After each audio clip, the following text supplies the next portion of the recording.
안녕하세요. 오토캐드 2006 고급 강좌를 맡게 된 김성현 강사입니다. 만나 뵙게 돼서 대단히 반갑습니다. 앞으로 한 달여간 저랑 오토캐드 2006의 고급 과정을 공부하시게 될 텐데요. 오토캐드 2006 고급 과정에서는 주로 3차원 객체를 그리는 방법을 공부하게 됩니다. 오늘은 그 첫 시간으로요. 먼저 3차원에 대한 개념과 3차원 작업을 하기 위한 간단한 기초 지식 그리고 기초 명령어들 몇 가지를 익혀보도록 하겠습니다. 먼저 여러분들이 오토캐드를 계속 사용하셨던 분이라면 2차원 객체를 그리는 데는 많이 익숙해져 있으실 겁니다. 2차원 객체는 X축과 Y축만 생각하셔서 그림을 그리셨을 텐데요. 3차원에서는 여기에 Z축이 추가가 되면서 X, Y, Z 세 축을 생각을 하셔야 합니다. 이 세 가지 축을 어떻게 지정해 놓느냐에 따라서 우리가 그릴 객체의 방향과 모양이 틀려지게 되는데요. 사용자가 자기가 그려야 할 객체에 맞게끔 좌표계를 변경하는 작업을 하게 됩니다. 이때 이 좌표계를 변경하는 일들을 우리가 보통 UCS를 변경한다라고 얘기하는데요. 이 UCS라는 것이 바로 사용자 좌표계입니다.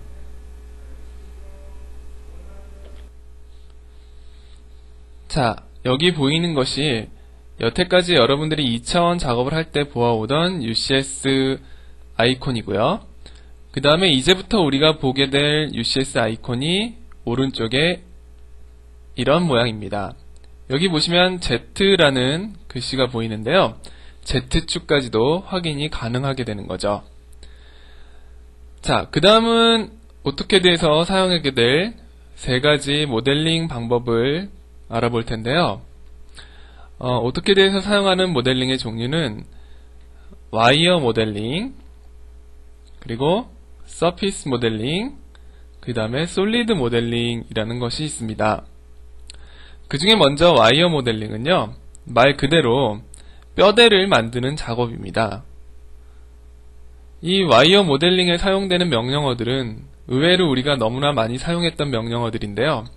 라인이나 아크 등 이런 2차원 기본 명령을 가지고도 3차원 와이어 모델을 만들 수가 있습니다. 이 와이어 모델들은 서피스 모델링이나 솔리드 모델링을 하는 데 있어서 뼈대가 되기 때문에 이 와이어 모델링을 정확히 해주셔야지 우리가 원하는 서피스 모델이나 솔리드 모델을 만들어낼 수 있습니다. 지금 보고 계신 이미지가 와이어 모델링으로 작성된 객체인데요. 와이어 모델의 특징은 뼈대로만 이루어져 있기 때문에 뒤쪽의 객체가 훤히 들여다보이는 그런 특징을 가지고 있습니다. 따라서 보는 위치에 따라 정확한 객체의 모양을 확인할 수 없다는 그런 특징도 가지고 있습니다. 그럼 간단한 와이어 모델을 한번 작성해 보도록 하겠습니다. 네, 오토캐드를 실행을 시켰습니다.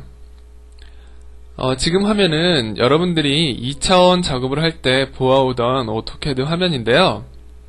3차원 작업이 불가능한 건 아니지만 현재 상태에서 3차원 작업을 하면 높이가 확인이 되지 않기 때문에 정확하게 작업을 하기가 힘듭니다. 따라서 우리가 지금 좌표계를 바라보는 방향을 약간 변경을 해줘서 높이가 확인이 되도록 해야 하는데요. 그러기 위해서 먼저 실행해야 할 명령이 바로 Vpoint라는 명령입니다. 자, Vpoint에 대한 설명은 뒤에 자세하게 나오기 때문에요. 일단은 제가 실행을 먼저 시켜보도록 하겠습니다. 자, 현재 변화가 생긴 것이 바로 UCS 아이콘의 모양인데요. 여태까지는 X, Y만 표시됐었는데 이제 Z라는 축이 확인이 되죠. 높이가 확인이 가능해진 겁니다. 자, UCS 아이콘이 화면 중간에 있어서 작업을 하는데 약간 방해가 되니까요. UCS 아이콘이라는 명령을 실행하고 자, No Origin이라는 옵션을 선택해서 왼쪽 하단에 위치하도록 하겠습니다.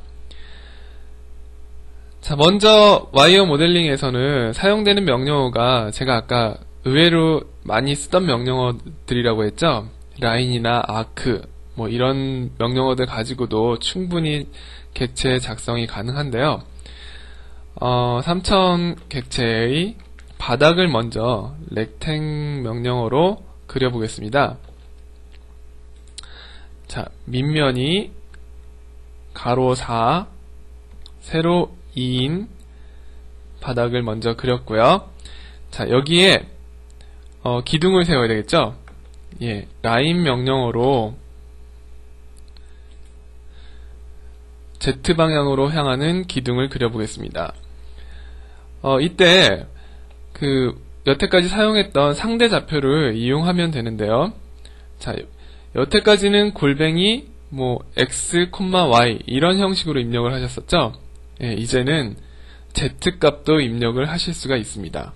물론 V포인트를 변경하기 전에도 Z값의 입력이 가능했지만 제가 아까 처음에 말씀드린 것처럼 Z방향으로 그려진 객체의 높이가 확인이 불가능하기 때문에 그리고 나서도 내가 제대로 그렸는지 확인이 불가능했습니다.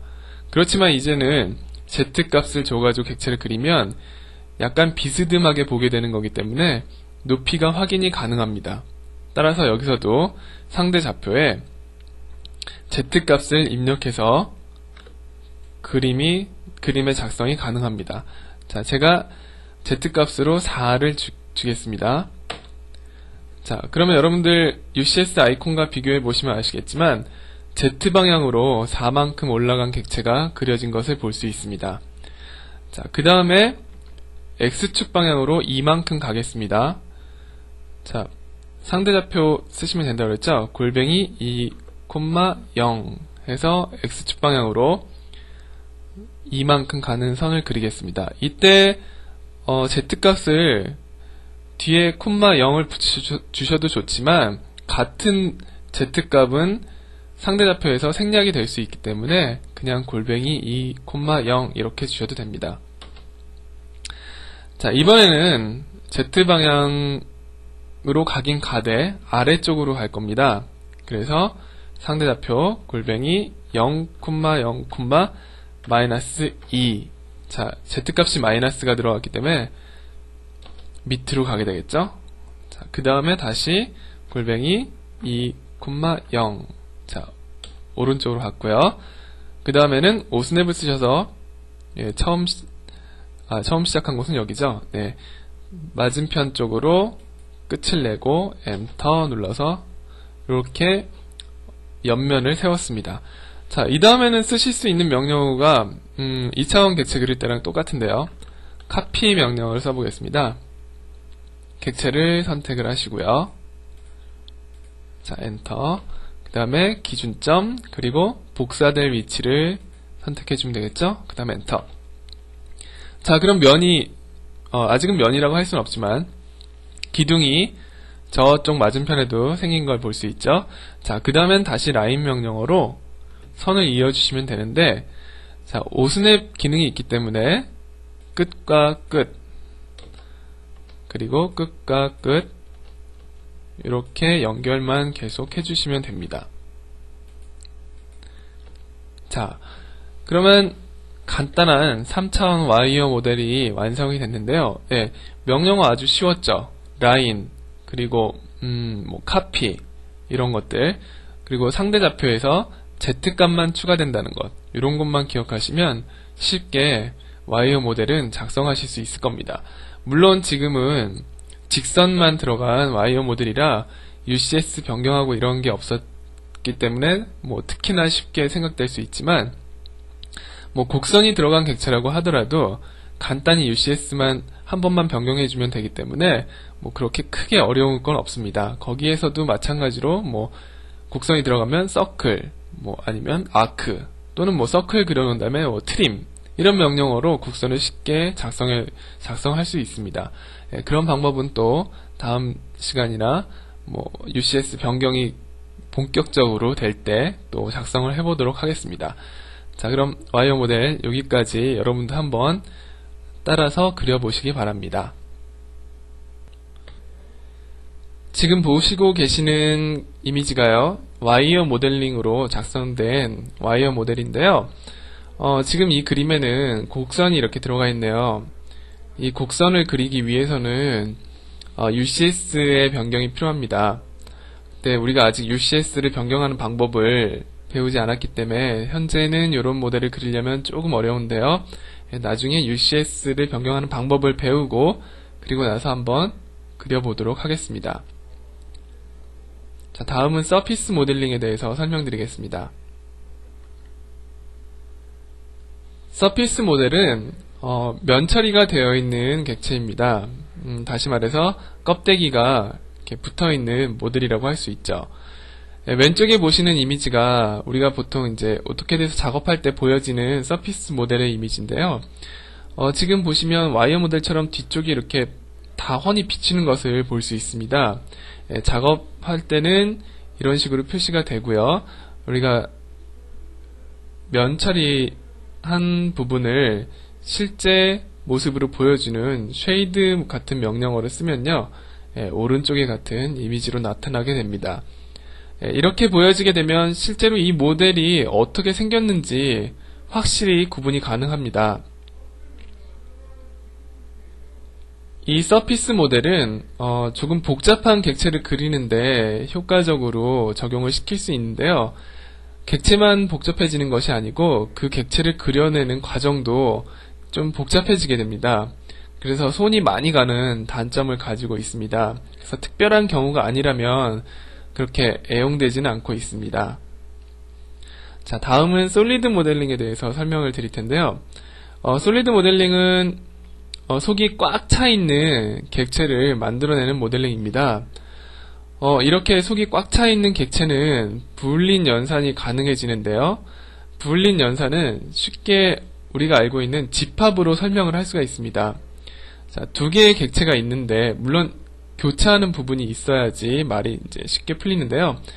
교차하는 두 개의 객체가 있을 때 이 두 개를 합하는 방법이 있겠고요. 그 다음에 교차하는 부분만 찾아내는 방법이 있겠고요. 그리고 또 하나는 빼는 방법이 있겠죠.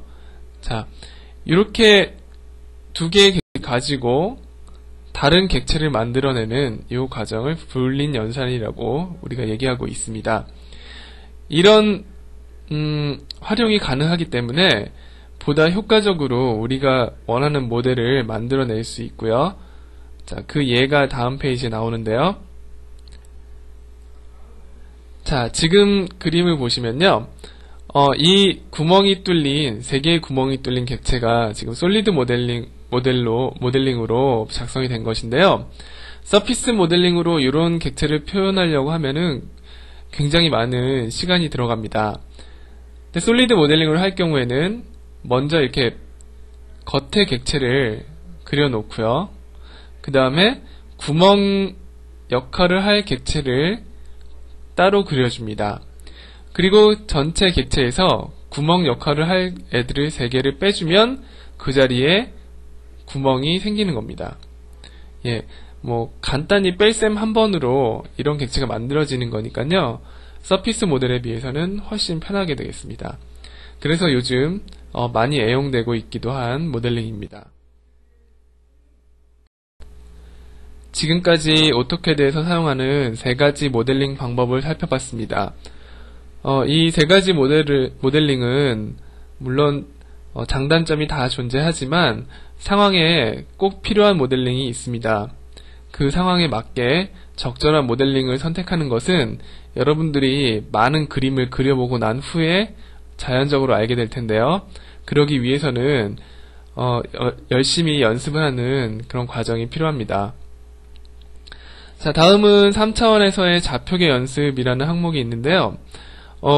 이 내용은 제가 조금 전에 그렸던 와이어 모델링에서 그렸던 객체 기억나시죠?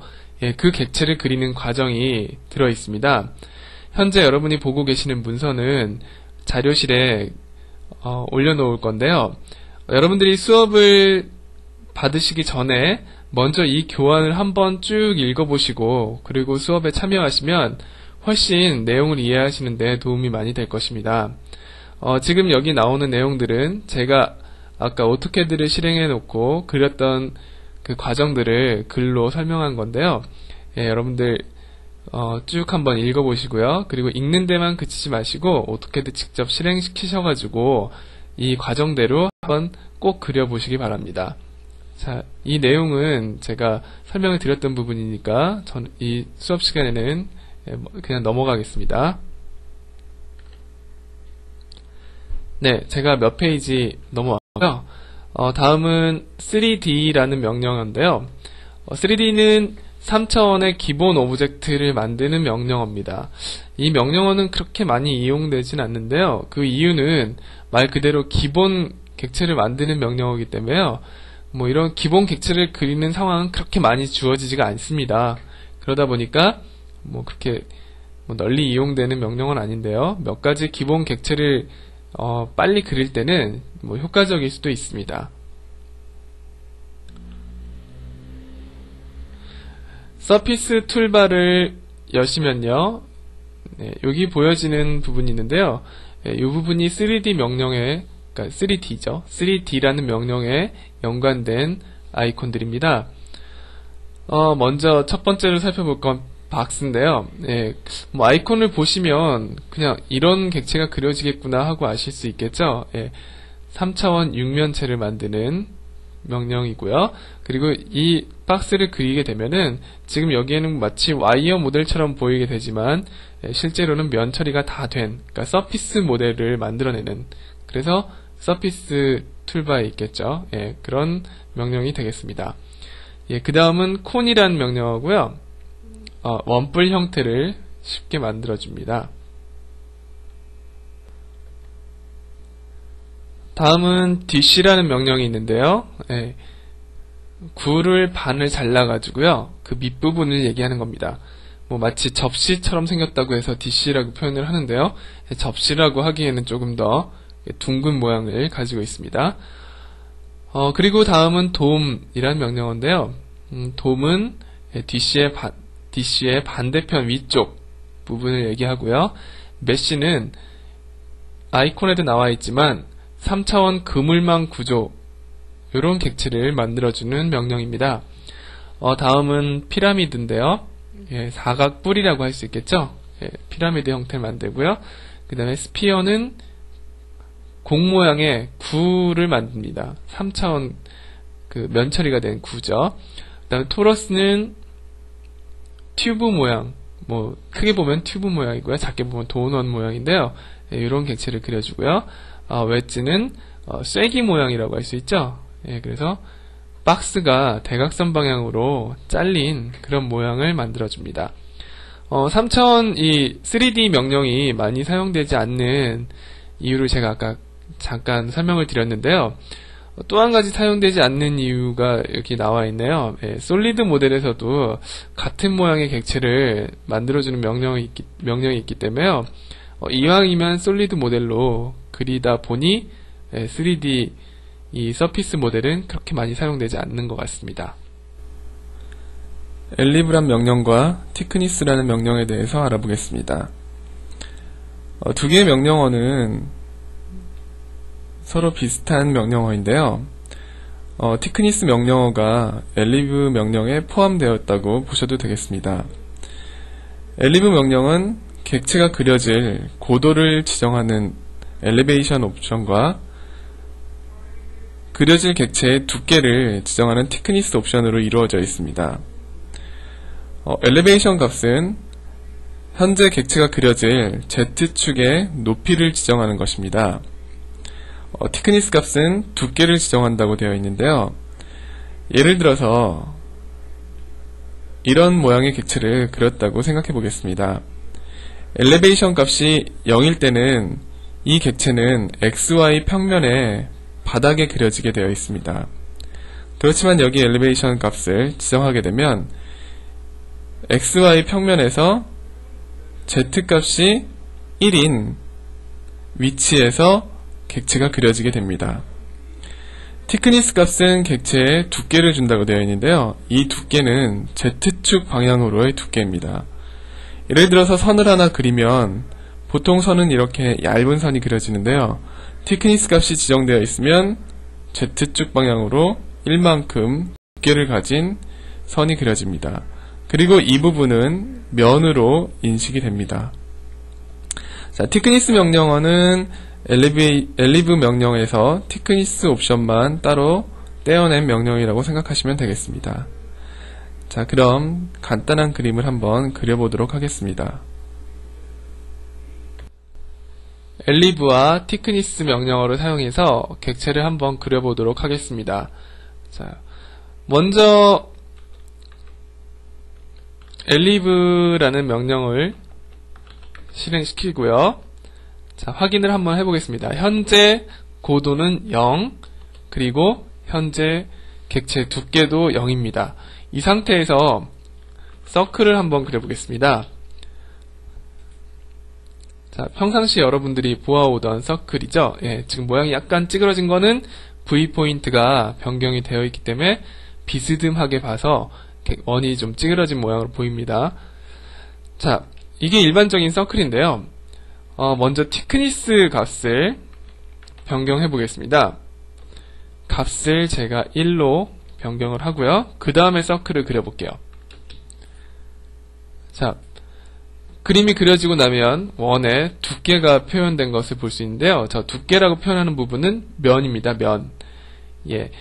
저 두 개의 원은 보기에는 뭐 같아 보일지 모르지만 한쪽은 두께가 없는 원이고요. 한쪽은 두께를 가지고 있는 원이 되겠습니다.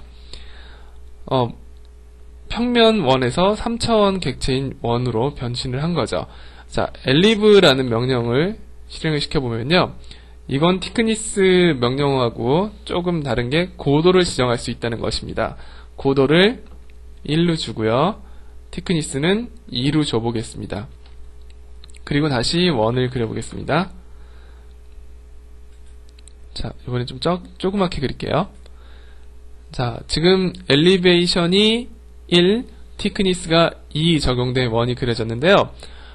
지금 세 개의 원이 다 같은 바닥에 있는 것처럼 보이지만 가장 작은 원은 엘리베이션 값이 1이 들어가 있기 때문에 지상에서 1만큼 붕 떠 있다고 생각을 하시면 됩니다.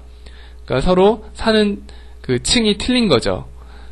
아래쪽 애들은 1층에 사는 애들이고요. 위쪽에 그려진 객체는 2층에 사는 애라고 표현을 하면 쉽겠네요. 자, 이런 식으로 객체의 고도와 두께를 주는 것이 elib와 thickness 명령입니다. 다음은 기초 3차원 명령 익히기라는 항목이 있는데요. 여기에 나오는 명령어가 두 가지가 있습니다. 3D face라는 명령어와 edge라는 명령어가 있는데요. 3D face는 면을 만드는 명령입니다. 3D face하고 같이 붙어 다니는 것이 바로 와이어 모델입니다. 우리가 처음에 와이어 모델을 만들었는데 그 와이어 모델은 뼈대만 가지고 있는 모델이라고 했죠. 이 뼈대만 가진 모델에 면을 입히고 싶을 때 사용하는 명령어가 바로 3D face라는 명령입니다. 이 3D face라는 명령은 직선으로 된 면만 만들 수 있습니다. 뭐 삼각형, 사각형 또는 뭐 오각형 이렇게 직선으로 된 면만 만들 수 있기 때문에 좀 단순한 그런 면 처리 방법이라고 할 수 있겠습니다. 네, 그 다음에 3D face를 이용해서 객체의 면 처리를 하는 과정이 교환에 표시가 되고 있는데요. 이 부분은 저랑 간단하게 실습을 해보도록 하겠습니다. 이 객체는 아마 처음에 그렸던 객체인 것 같은데요. 지금 이 객체를 갖고 계신 분은 여기다 책에 이 교환에 나온 대로 연습을 하셔도 좋고요. 그렇지 않으면 제가 하는 것처럼 간단하게 그냥 연습을 하셔도 되겠습니다. 3D face 명령을 사용해서 면 처리를 한번 해보겠습니다. 지금 이쪽에 제가 그림을 먼저 그려놨는데요. 단순히 라인 명령어로 그림을 그려놨습니다. 3D face를 사용하실 때는 4점을 찍어서 사각형 면을 만드는 것이 기본인데요. 그 4점을 정확하게 찍기 위해서 와이어를 먼저 그려놓은 것이라고 생각하시면 됩니다. 자, 그러면 3D 페이스 명령어를 실행을 시키고요. 면이 만들어질 4점을 먼저 찍습니다. 하나, 둘, 셋, 넷. 자, 그러면 이쪽에 이런 모양의 면이 하나 만들어졌습니다. 엔터를 누르시고요. 다시 한번 3D 페이스 실행시키시고요. 이번엔 이쪽에 하나, 둘, 셋, 넷. 자, 그리고 엔터 누르시면 이쪽에 면 하나와 이쪽에 면 하나가 생성된 것을 보실 수 있습니다. 이 상태에서 뭐 끝을 내셔도 되지만 지금 여기 경계선 부분이 굉장히 보기가 안 좋거든요. 자, 이 경계선을 표시하지 않는 명령어가 edge라는 명령어고요. 실행시키신 다음에 그 보여주고 싶지 않은 선을 선택해서 클릭하시고 엔터 누르면 사라지게 됩니다. 이렇게 처리를 하면 면이 생성이 됐는데요. 이렇게 봐서는 전혀 모르겠다 하시는 분들은 자, shade라는 명령어를 입력을 하시고 엔터를 치시면 면에 색이 칠해져서 실제로 어떤 객체가 그려졌는지 확실히 확인이 가능하실 겁니다. 교환의 내용은 제가 지금 실습한 내용을 아까 그렸던 객체에 적용해서 진행을 해본 내용인데요. 이 부분은 여러분들이 교환을 열어보시고 직접 오토캐드에서 실습을 해보시기 바랍니다. 제가 화면으로 보여드리는 거는 볼 때는 아주 쉬운데요. 직접 해보시면 또 막히는 부분이 있을 겁니다. 그러니까 꼭 한번 실습을 별도로 해보시길 권장해 드리겠습니다. 이상으로 1일차 교육을 모두 마치겠습니다. 앞으로도 3D에 관련된 명령어들을 많이 공부하게 되실 건데요. 제일 중요한 거는 기초 부분입니다. 그 3D에 관련된 기초 지식을 탄탄히 하시면 앞으로 어려운 그림을 그리시는데도 많은 도움이 될 겁니다. 아까도 말씀드렸지만 교환 꼭 한번 더 읽어보시고요. 그리고 교환에 나온 내용대로 오토캐드에서 실습하시는 것도 빼먹지 마시기 바랍니다. 자, 그럼 다음 시간에 또 만나 뵙도록 하겠습니다. 수고 많이 하셨습니다.